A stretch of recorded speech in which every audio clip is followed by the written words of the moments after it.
Welcome to the NBAV podcast.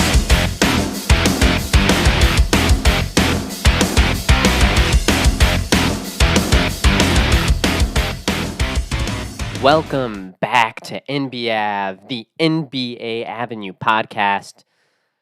We've been recovering from the flu over here. The voice is definitely not at its best. I've seen better days, and boy, was I pretty sick, but you just got to get back into it. You can't take too many days off. You just got to keep going. You got to get back in, and that will help, get back to normal.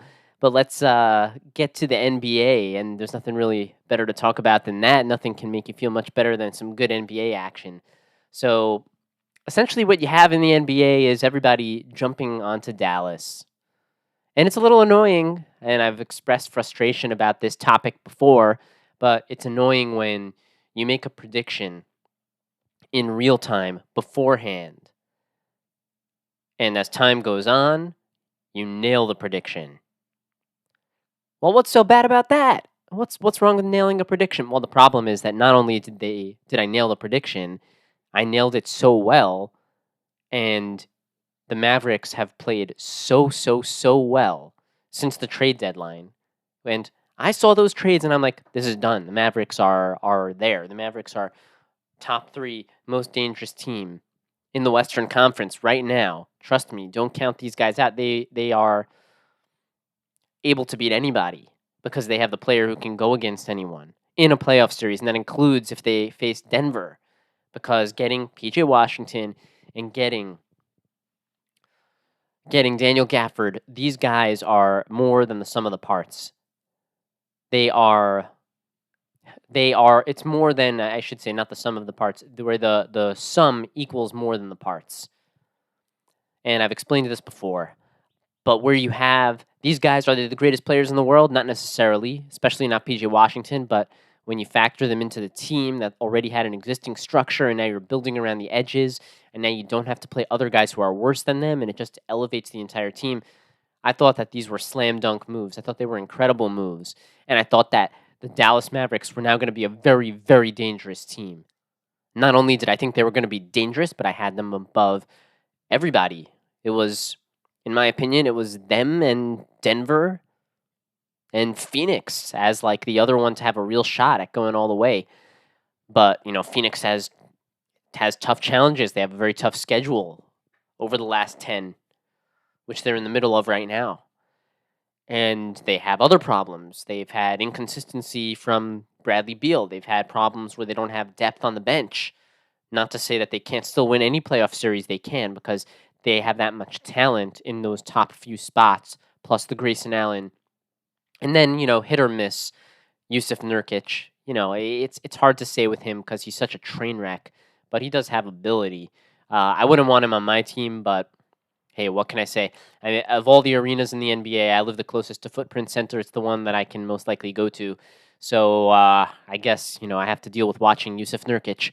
But regardless, the prediction was so spot on that not only did Dallas won so much since the trade deadline. They're currently won another 7 in a row.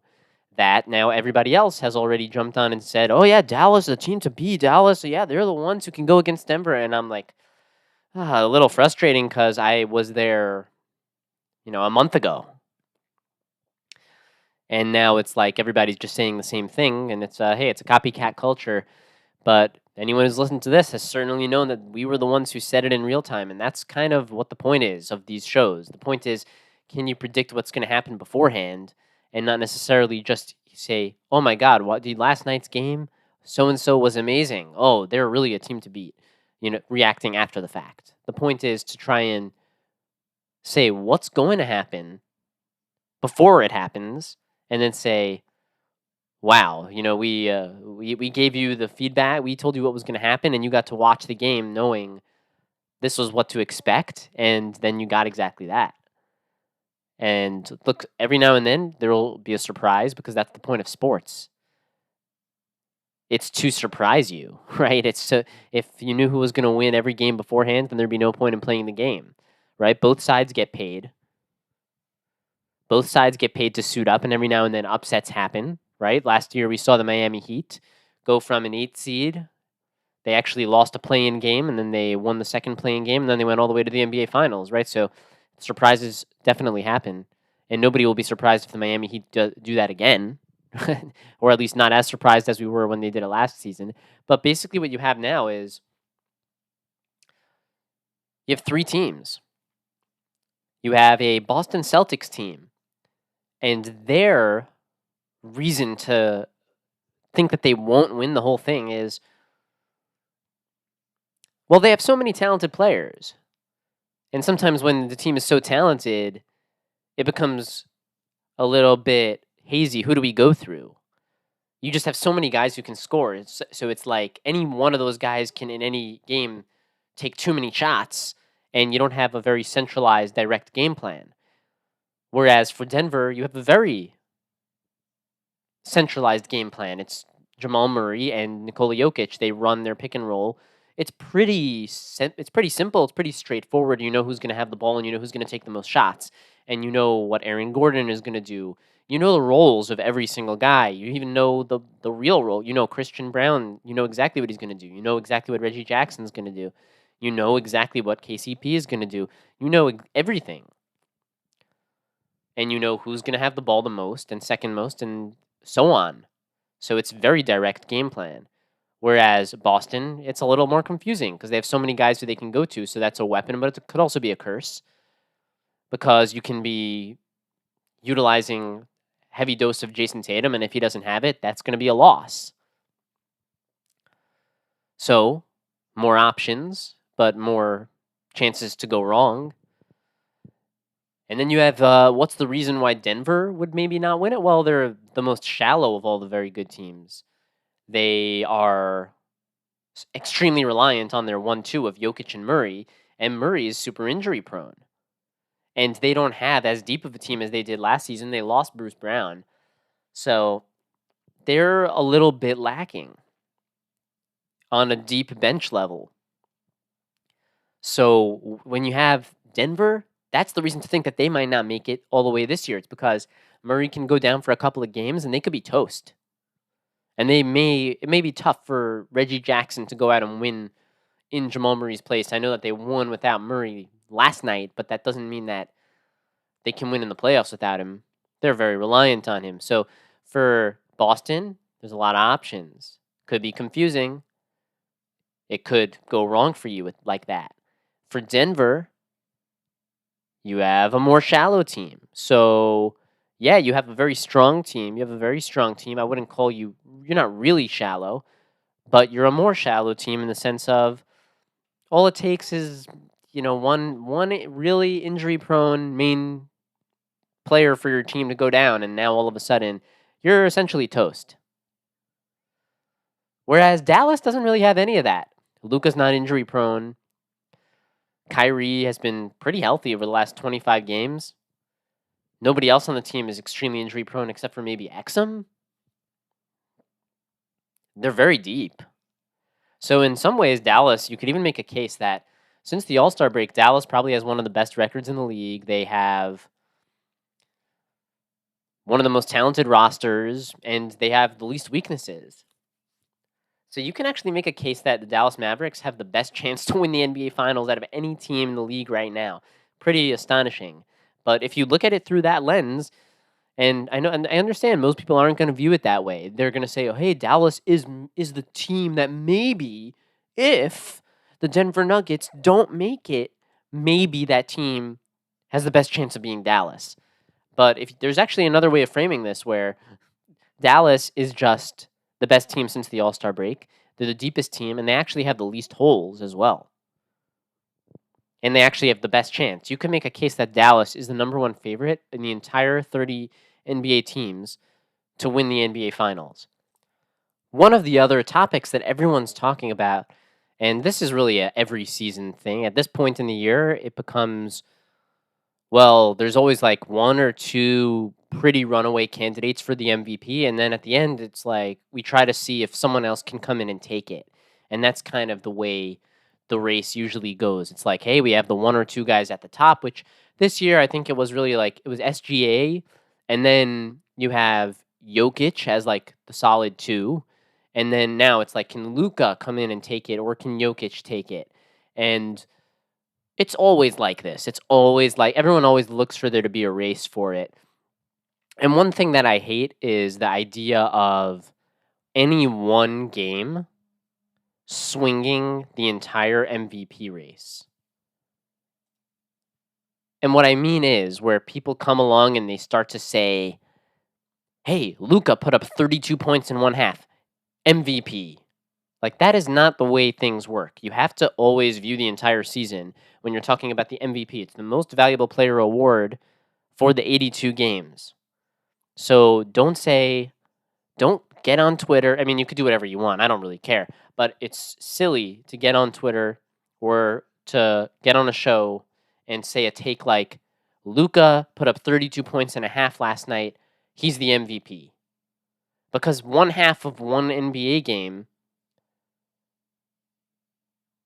is not what makes the MVP. There's 82 games. And if there's 82 games, that means there's 164 halves of basketball. So because you came on late doesn't necessarily mean that you're going to be the MVP of the league. You have to, maybe he will be, but it needs to make sense with the entire 82 game season. So you need to compare how he did on the entire year to SGA's year and to Jokic's year. That's the way MVP works. It's the 82 game season. So I do have one reason why I actually think that things could swing in the favor of Jokic or in the favor of Doncic away from SGA, who I still think SGA deserves it as long as the Thunder are the 1 seed. But I thought of a pretty impactful reason why maybe it shouldn't be SGA, which is now that we've seen SGA not play in a bunch of games, and you see how J-Dub, Jalen Williams, has been so incredibly amazing without SGA. And you see the way the team plays without SGA, and you realize just how good this Thunder team is. It turns from, hey, the Thunder would be a horrendous team without SGA, and now it's like, so SGA is carrying that team, and it's, no, SGA is helping the team tremendously. He's an amazing player. But even without him, Jalen Williams is unbelievable. Unbelievable. What he did against the Knicks was sensational. The Knicks were going and just cruising through the entire Western Conference. And I think that's a really legitimate take because record often factors into MVP. Very seldom do you see someone who's the best player on their team who has a really bad record make it and win the MVP. Like Westbrook did it, but that was a very rare scenario in the year that Westbrook did it. It was the whole triple-double business, and Westbrook was kind of incredible. However, usually a team has to be one of the best teams in the league in order to have the team with who has the player who lifted their team to one of the best records and has one of the best stats. That's usually the MVP of the league. So where you have the Thunder are right there at the top, the Nuggets half a game back in 2, right there at the top, and then you have Dallas now at 5. And they're very close as well. And now you have all 3 of these teams where they're all 3, Thunder, Nuggets, and Dallas, all 3 are one of the best teams in the league. We don't know what the Thunder are going to do in the playoffs. They have the youngest roster.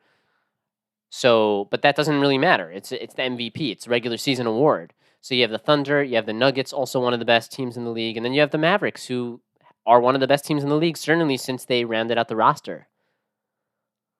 So it's a pretty even case now. I don't think that you can say that the Thunder are a bad team without SGA. They're still super tough. They just beat Phoenix. They just beat the Knicks. They're very, very good no matter what. Whether SGA plays or whether SGA doesn't play. Of course, they want SGA to play. SGA is unbelievable. He's one of the top 5 players in the league on most people's lists. But does it hurt his MVP case now that it's so obvious how amazing Jalen Williams is, J-Dub? Yeah, I think that that's a legitimate case to say that, hey, his team is really unbelievable even without him. So the fact that they're the top seed, it's still great, but does it help his MVP case? And then at the end of the day, you'll have to just look at the three teams, and you have to look at the three. I think they're all pretty evenly clustered, considering that Dallas had a much slower start. Denver also kind of caught up on the back end a little bit. But I think that you got to look at those three teams and say, okay, they're all their records are all good enough to be worthy of having an MVP come from their team. And now it's just going to be about which guy did the best, because all of their teams are amazing. And all their teams are well constructed. But sticking on the Dallas topic for a second, Dallas has won so much that not only did they get the 6, which is what I thought, they moved up and they passed New Orleans and they got the 5. New Orleans is now half a game back in 6, and they're struggling. They've lost a couple in a row, and they don't have Brandon Ingram. And for a game or two there, it looked like, hey, Brandon Ingram leaving might have actually opened some stuff up, opened up the pace, and maybe in some ways actually made them better. But now it seems like, hey, they could really use Brandon Ingram. So it's going to be up and down for the remaining games. It's going to be hard to really tell. But we'll have to see what happens here with the Pelicans, because the Pelicans are making it a little bit interesting. They are teetering on the brink of going back into the play-in tournament. They're one game ahead of Phoenix. Now, Phoenix is notoriously known for having the toughest remaining schedule, and then right behind Phoenix is Sacramento, who is the other team that has just a super, super tough schedule. I think they're literally the two toughest remaining schedules in the league. We've talked about this a bit in some of our past episodes, but if you just pull it up on the great Tankathon website, it's going to be Phoenix and it's going to be Sacramento. So it's Phoenix, and they actually have Utah and Charlotte before Sacramento. Sacramento, they're saying, with the fourth toughest schedule remaining. So a little bit easier than Phoenix, but not that much easier. So Phoenix has 2 left against Minnesota, 2 left against the Clippers.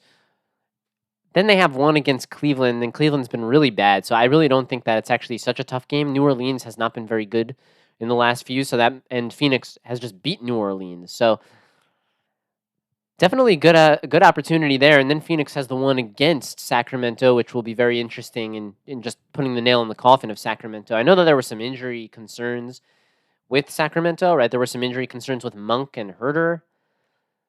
So if we can maybe just pull up the Kings injury report, like if anything happens to Malik Monk, and it's totally toast. Totally toast. And according to ESPN is saying that Malik Monk has a sprained right MCL and he's expected to miss 4 to 6 weeks. That's it. Done. Absolutely done. That's all she wrote. Nail in the coffin right there for Sacramento. They're totally toast. Kevin Herter, season-ending surgery. Boom. This is long, long gone. We won't need to talk about Sacramento anymore from here out. It's all over. It's all completely over for them. Very disappointing year. And, really brutal. I hope for Malik Monk's sake, considering that he's a free agent, I hope for his sake it's a 4 to 6 week injury, and then he doesn't have to come back and play. I hope that they just are out of the playoffs and Malik Monk can go sign a big contract somewhere, because he's really deserved it. He really played hard on this Sacramento team. He was one of the best players on this team over the last couple of seasons, and he deserves to go sign his big contract now. So I actually hope that Sacramento just gets eliminated nice and easy. They can go party, thinking of all the great great double doubles that Sabonis got for them. I'm being facetious, of course. Couldn't care less. It's all stupidity. Go enjoy your double trophy and get the heck out of here. That's what I have to say. You can go light the beam, light whatever you want, light a joint, smoke it, and enjoy yourselves. It's going to be a nice Cancun vacation for the Sacramento Kings. Hopefully, Herter will be okay. Hopefully, Malik Monk will be okay. And really not much else to say there. Then you have the Pelicans dropping to 6, and it's a real question. What's going to happen with this team? Can Phoenix move in front of them or not? It's going to be very tough. It's going to be tough. However, Phoenix does get that one game with them. So considering that in that one game, if Phoenix can beat New Orleans when they play each other again, which I think is coming up right now, that's going to even the slate right there. The game's not happening tonight, but it's... When is that game? When is Phoenix playing against New Orleans? We've got some time. We got some time till that game happens. It doesn't look like it's any. It looks like that's going to be on Sunday, April 7th. So that's in 5 days. In 5 days, so there's a couple of games before then. So we'll have to see what happens over the next couple for Phoenix and for New Orleans, and then we'll see if Phoenix is still in striking distance. That will be their opportunity to just totally turn the tables. Then in the Eastern Conference, well, one more thing about the West.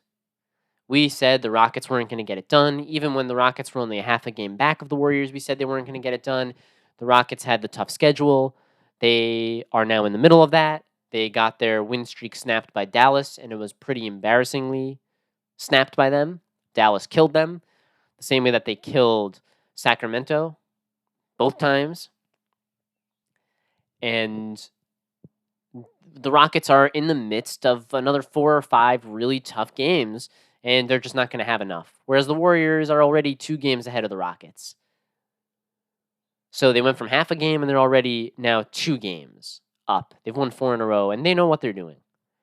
And they have an easier schedule. So not surprised that we're right again on that one. That we loved the Rockets win streak, but we knew that the Rockets were ultimately not going to get it done. They were going to come up short. Moving on to the Eastern Conference. The Cavaliers are somehow still in 3, despite the fact that they've been really bad. Knicks for Orlando's been struggling a bit, but they somehow have won their last 2. I mean, everyone's talking about the Franz Wagner shooting. I think that one important point about the Magic is that when they get to the playoffs, what's good for Franz Wagner is he's not the best guy on this team. And especially in the playoffs, you're going to have to work through your star player more than ever. And they will need Franz Wagner to be good to win. He doesn't have to bear the burden of needing to be the best. Paolo needs to bear that burden. So Franz, he'll be able to snap out of it. It's okay. There's still another 8, 9 games, 7 to 9 games. Let's see, how many games for Orlando are remaining? They have 7 games left. So you have 7 games. Maybe you'll have a little bit of rest time considering that you won't have to play the play-in tournament. And Franz will have plenty of time to get himself right, especially not being the number 1 guy on the team. Outside of that, the Pacers are still a game up on the Heat. And the only thing that's really happened is the Hawks have just started winning a lot of games that we didn't really expect that they would win. They beat the Bulls last night, and they've now moved within a half a game of the Bulls. Now, it's not so impactful because regardless of whether the Bulls are in front or whether the Hawks are in front, they're still going to be playing each other in that first play-in game.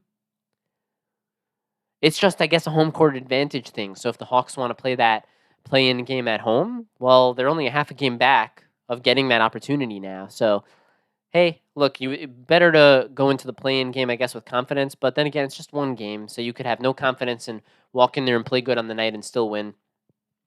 Whichever way you slice it, that's going to be a 50-50 game between the Hawks and the Bulls. And we've said this before. We'll say it again. For either one of those 2 teams, the Hawks or the Bulls, just to make it to a playoff series, their odds are like 37.5% of winning the first one and then winning the second play-in game, making it to the playoffs. So not great. No reason to really get too excited for either one of those teams, but hey, Sometimes those play-in tournament games can turn into really good stories like they did last season for the Miami Heat. Let's take a look at what we have tonight coming up on the docket. We have quite a few games. We have 2, 4, 6, 8, 9 games. We have the Bucks against the Wizards, okay? We have the Lakers against the Raptors. Should be a gimme for the Lakers. That's nice. Let's see. Lakers, a game and a half back of Sacramento, trying to move up to the 8 seed. Hey, it's still possible. Sacramento has a really tough schedule. Lakers are going to definitely beat the Raptors. Raptors have lost 1,000,000 games in a row at this point. You have the Knicks against the Heat. Who knows what's going to happen there? The Knicks are playing really well, but they're still depleted. They're still shorthanded. And the Heat are very inconsistent, so it's hard to say what's going to happen in that one. Should be a good one down there in Miami. So that'll be one game to watch. Then you have the Thunder against the Sixers. Nothing to watch there. You have the Rockets trying to get back on track against the Minnesota Timberwolves. And I don't think it's going to go well for them. This game is in Minnesota. Minnesota is just as young. They're just as athletic. And they're probably going to beat you in their building. So they have a lot of respect for themselves. They're right near the top. Even after Karl Anthony Towns has dropped, they're still only one game back of the 1 seed. They're in 3 right now. They're half a game back of 2, a full game back of 1. And when you're a team like the Rockets, you're not a great team, but you went on a big win streak. You finally lost. Sometimes I feel like it can go up and then it can go back down. And all it really takes is one more loss here, and that's going to really call it quits on the Rockets season. So good job getting back in it from not being in it, although you probably were expected to have a little bit of a better regular season than you did up until the point where you actually turned things around. You kind of made up for it by winning 10 in a row, which was remarkable, but truthfully, you should have done a little better on the season up to that point. You shouldn't have been that far back. You shouldn't have been 8 games under 500. And then had to win 10 in a row to get 2 games over 500. I believe it was actually 11 in a row. I think they actually won the 11 in a row, and they got to 3 games above, and then they lost 1 to Dallas. So now they're back to only 2 games above 500. So that's what's up to come for the Rockets. So a couple of good games. We have the Knicks Heat. You have the Rockets against the Wolves. Then you have the Spurs, who are playing very well right now. They're going to take on Denver. And the Spurs are out there to play spoiler. They've shut down a couple of guys for the season. So, yeah, Denver will probably take it in their home building.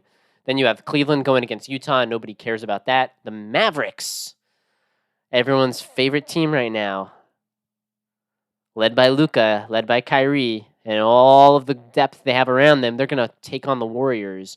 So very tough one there. Whew. So that's certainly one to watch. Then you have the Clippers against the Kings. Yeah, nobody cares at this point. The Clippers, just not a super fun team to watch at this point. We just kind of need to see them in the playoffs and see if they really have anything. And the Kings, without Malik Monk, without Kevin Huerter, it's really going to be tough. So the real games to focus on tonight are the Knicks, because they're always great to watch, against the Heat. And then you'll have the Rockets, seeing if they can get back on track against the Wolves, and the Mavericks against the Warriors. And hey, it feels good to be back. It feels good to be back. And we'll be back with you guys every day as usual. You can follow the show at NBAV, that's NBAVE, short for NBA Avenue. We're on every place that you go to listen to podcasts, YouTube, you name it. We're everywhere. You can email the show with questions and comments to nbavenue@yahoo.com. We're your source for a great time every time, and until next time, we are out.